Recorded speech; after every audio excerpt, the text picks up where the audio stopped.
Hello friends, আমার kitchen আপনাদের স্বাগত। আজকে আমি এই ভিডিওটাতে বাড়িতে কিভাবে ডিম ছাড়া আর ময়দা ছাড়া কেক বানাবেন সেই রেসিপি আপনাদের সাথে শেয়ার করব। বাড়িতে আমাদের বাচ্চারা অনেক সময় জেদ করে কেক খাবার জন্য, তবে বাড়িতে থাকা কিছু উপকরণ দিয়ে ঝটপট বানিয়ে দিন এই সুজির কেক। তবে দেরি না করে চলুন বন্ধুরা, ভিডিওটা শুরু করি। সব থেকে আগে এখানে আমি একটা পাত্র নিয়ে নিয়েছি, আর এই পাত্রেতে আমি 150 গ্রাম মতো সুজি দিয়ে দেব।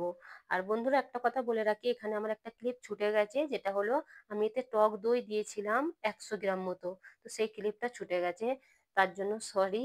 আর এখানে আমি 60 গ্রাম দুধ দিয়ে এগুলোকে সুন্দর করে মিক্স করে কমসে কম 15 থেকে 20 মিনিটের জন্য ভিজিয়ে রেখে দেবো।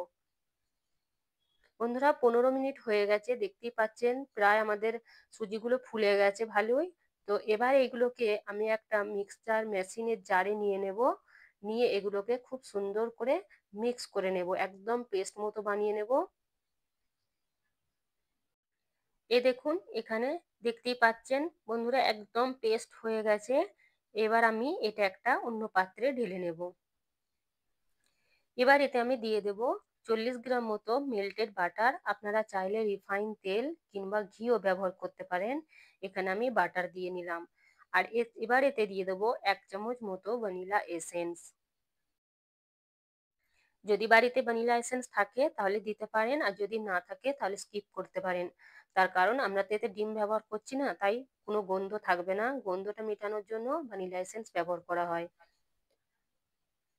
এদিকে আমি একটা পাত্রে 1 চামচ মতো ময়দা নিয়ে নিয়েছি, আর এই ময়দাতে এবার আমি কিছু টুটি ফুটি মিক্স করে দেব, যাতে করে টুটি ফুটিগুলো যেন নিচেই না যেন বসে যায়, তাহলে আমাদের কেকটা একদম ভালো দেখতেও লাগবে না। তো সেই কারণে টুটি ফুটিটা আমি ময়দার সাথে মিশিয়ে দিচ্ছি। এতে আমি কোনো বেকিং পাউডার বেকিং সোডা ব্যবহার করব না, এতে আমি একটা ইনো দিয়ে দিচ্ছি। এগুলো দিয়ে খুব সুন্দর করে এগুলোকে মিক্স।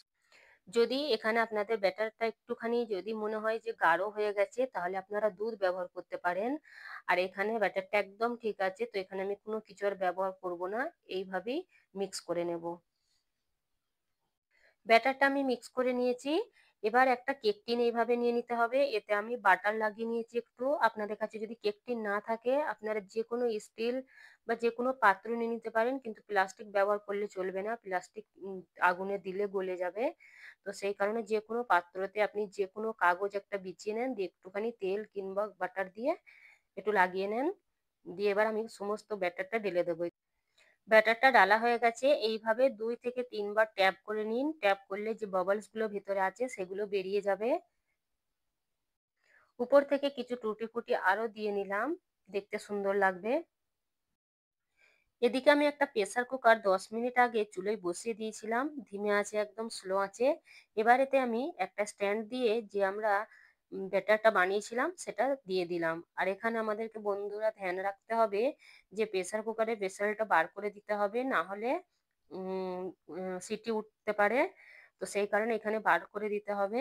এবার আমি এটাকে 20 থেকে 25 মিনিট এইভাবেই রেখে দেবো স্লো আঁচে। এবার বন্ধুরা দেখুন, কেকটা প্রায় হয়েই গেছে। এবার আমাদের চেক করে নিতে হবে, দেখতে পাচ্ছেন কাঁচা আসছে না। এবার আমি এটাকে ঠান্ডা করে নেব। আমাদের কেক একদম রেডি হয়ে গেছে বন্ধুরা, দেখতে পাচ্ছেন। তবে যদি ভিডিওটা ভালো লেগে থাকে, লাইক কমেন্ট শেয়ার আর সাবস্ক্রাইব করতে মোটেও ভুলবেন না। ভিডিওটা দেখার জন্য অনেক অনেক ধন্যবাদ।